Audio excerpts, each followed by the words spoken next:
안녕하세요. 복시탈TV의 정하늘 김강희입니다.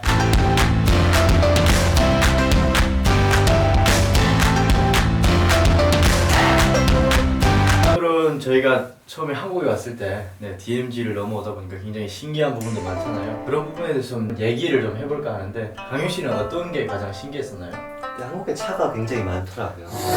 올 때 안대를 끼고, 처음에 안대를 끼고 이동했었는데 멀미가 나고 앞도 내다보고 싶고 해서 안대를 벗겨달라고 했어요. 벗겨달라고 하고 딱 봤는데 차가 너무 많고 도로가 너무 좋은 거예요. 그래서 아무 말도 안 하고 국정원까지 갔던 기억이 있습니다. 차가 많았다, 그리고 도로가 좋았다, 이 부분이 신기했습니다.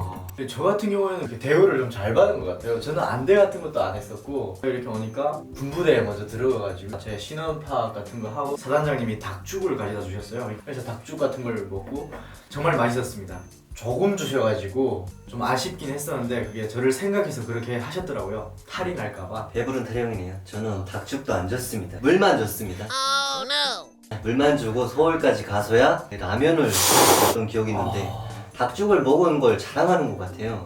뭐 자랑이라기보다 그냥 제가 있었던 그냥 얘기를 하는 거죠. 뭐 그리고 또 저는 또 들어가다가 멀미를 아까 막 했다고 했잖아요. 저 동일하게 멀미를 엄청 심하게 했어요. 그랬더니 아이스크림을 올 때 메로나 아시죠? 네. 메로나 안 줘서 모르겠네요. 삐지신 것 같은데, 아무튼 저는 그렇게 조사기관에 들어가가지고 조사를 받는데, 어느 날인가 옆방에서 북한 노래가 나오더라고요. 조사관한테 제가 물어봤죠. 옆방에서 노래소리가 나는데 그게 뭐냐고 했더니 그분이 그냥 뭐 옆에서 누가 노래 불렀나 보네요 이러더라고요. 그래서 드는 생각이 뭐냐면, 자유민주주의 국가니까 북한 노래를 불러도 되나 보다 이런 생각이 딱 들었어요. 그래서 김씨가 찬양하는 노래 불러도 되냐고 그랬더니 그분이 눈이 띵그리시더니, 정선생 지금 정말 순수하신 거예요? 아니면 바보인 척 하시는 거예요? 이렇게 질문을 하는 거예요. 진짜 몰랐어요. 지금 정말로 이분이 하시는 말이 더 놀라운 게, 지금 한국에 23,000명 넘게 와 있습니다. 진짜 깜짝 놀랐죠? 어떡해요? 말도 안 돼 이거. 군부설 넘어간 사람 한 명도 없는데 말도 안 된다고 그랬더니 삼국을 통해서 온다고 얘기를 하시더라고요. 정말 충격적이었습니다. 밥을 처음에 먹었는데 그 한식판을 먹고서 이게 숨이 안 찬 거예요. 네. 배고프더라고요. 그래서 밥을 더 달라고 했어요. 그랬더니 저한테는 2식판씩 줬습니다. 그렇게 2식판씩 한 달 동안 먹으니까 살이 40kg가 쪘어요. 제가 넘어왔을 때 몸무게가 43kg였어요. 그런데 한 달 뒤에 74kg가 돼 있더라고요. 진짜 많이 드셨네요. 네. 또 그렇게 또. 네. 많이 드셨네요. 강현 씨는 몇 킬로였죠? 저는 45kg 정도?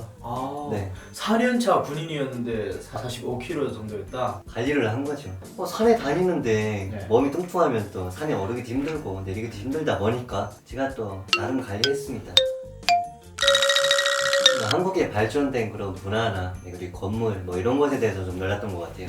왜냐면 처음에 딱 도착했을 때 안대 다 끼고 5층까지 올라갔어요. 의자에 앉혀서. 거기 올라가서야 안대를 풀어주고 군복 찢어진 상태로 사진도 찍고, 그런 다음에 버스를 새 옷을 가져다 주면서 샤워하라고 했는데 샤워 시설이 너무 좋았어요. 그렇죠. 그 전까지만 해도 한국에 왔다는 생각이 전혀 안 들었었어요. 그런데 목욕탕에 들어갔을 때 샤워기에서 물이 떨어지기 때 한국은 정말 너무 좋구나 이런 생각이 들면서 녹아버렸습니다. 따뜻한 물이 나오는 그 온기에 그냥 다 녹아버렸다. 정말 별거 아닌 것 같지만 그런 하나하나가 처음에는 정말 감동이었죠. 근데 이제는 뭐 따뜻한 물 나와도 별로 감흥이 없지 않나요? 사람이라는 게 좀 좋아하는 것 같아요. 네, 간사하죠 사람. 그래서 저도 처음에 왔을 때는 막 그 조사기관의 그 엘리베이터들, 에스컬레이터 막 이런 게 너무 신기해가지고, 그리고 자동문도 있고 지문 딱 인식하면 쫙 이렇게 열리는 그런 걸 보면서 그냥 입이 뚝뚝 거리고 있었는데, 뭐 이제는 시간이 지나다 보니까 당연하게 생각되고, 친구 집에 놀러 갔을 때 4층 엘리베이터가 없는 데가 있어요. 어느새 저도 막 표정을 부리고 있다. 그런 저를 볼 수가 있었어요. 사람이라는 게 참 그때를 다시 생각하면서 좀 감사하면서 살아야 되겠다. 초심으로 돌아가야 되겠다. 네 여러분, 오늘은 북한군이었던 하늘씨와 제가 DMZ를 넘어서 한국에서 가장 신기했던 것들을 얘기해봤는데요. 재미있으셨다면 구독과 좋아요 부탁드리겠습니다. 감사합니다.